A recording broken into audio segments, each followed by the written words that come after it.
would stop. And I'm sitting there thinking, wait a minute. What do you mean that you wish that the relationship conversations would stop?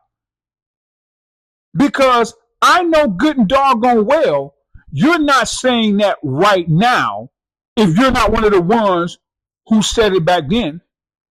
Well, when was back then? Oh, back when males weren't saying anything. This is the crazy thing. Think about that.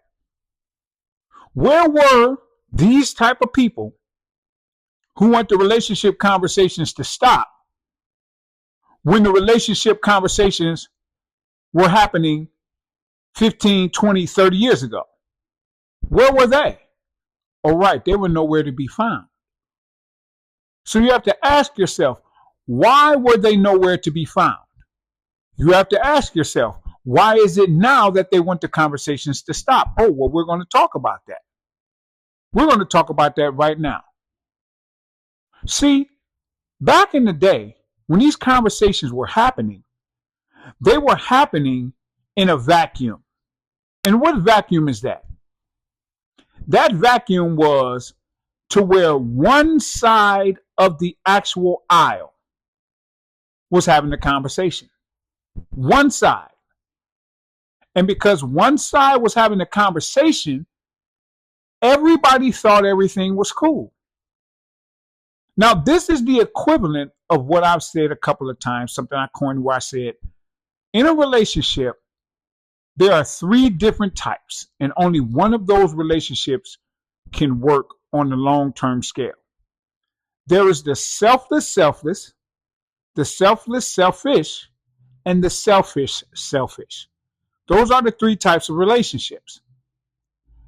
When you have the selfless, the reason that works the best long-term, and that's the one that does, is because you have both people in the relationship looking to make sure that the other person is good. If you're looking to make sure that the other person is good, you will always have something that drives you. So you'll never get bored because you're always trying to make sure they're good. But if you start thinking about you, then you can run into a problem. Why? Because you can get bored thinking about yourself. You can get to the point to where you're never satisfied thinking about yourself, always wanting, always, and it's never satisfied. And then you blame the other person for it. This is why the second one, which is selfless, selfish, can only work if the selfless person can last long enough for the selfish person to become selfless. That's the only way that one can last. If the selfless person gets to the point to where they fall off before the selfish person becomes selfless, then the relationship is over. Why? Because even if the selfish person becomes selfless after that, the selfless person is already out of the fray. They've now become selfish. And they're not going to come back from selfishness to selflessness, because when they look at the other side and they see that the person went from being selfish to being selfless, they're not thinking that person did that because they finally changed. They're thinking that they did that because the selfless person finally changed. So now the selfish person is like, oh, shoot, I'm about to lose something. So since I'm about to lose something, I need to change. Okay, well, then you're not actually changing. Because when you change because the thing is the right thing to do.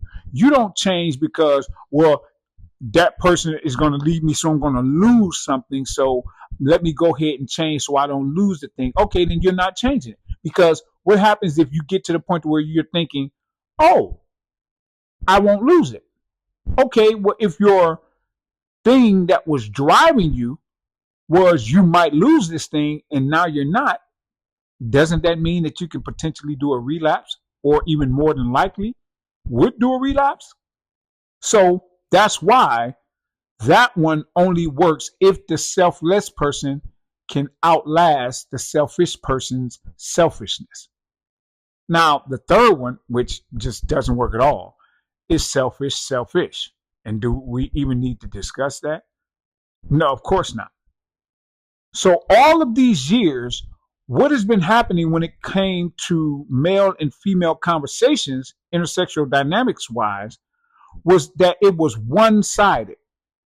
It was the females talking and the males just letting them talk. Because what do I always say?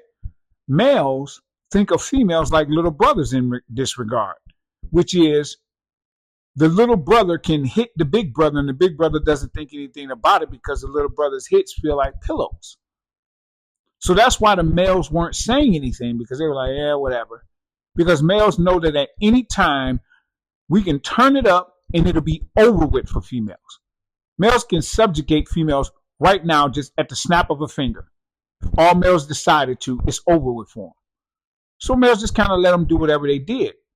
But because males didn't check them when they did the whole, what is it, Charlie Murphy said, became a habitual line stepper, okay, talking about all the females, they became habitual line steppers, then what did they do?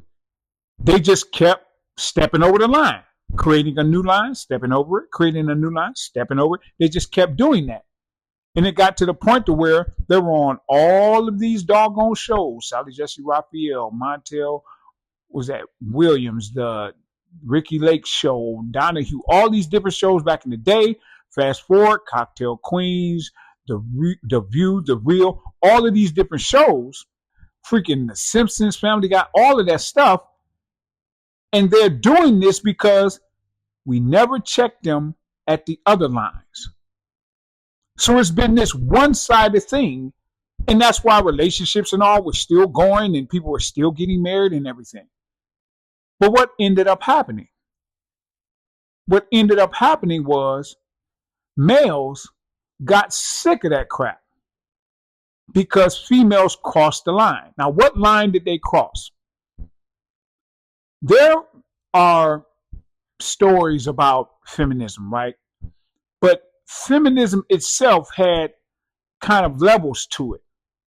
And the level of feminism that made men say, okay, enough is enough, is when females got to the unalive all men one.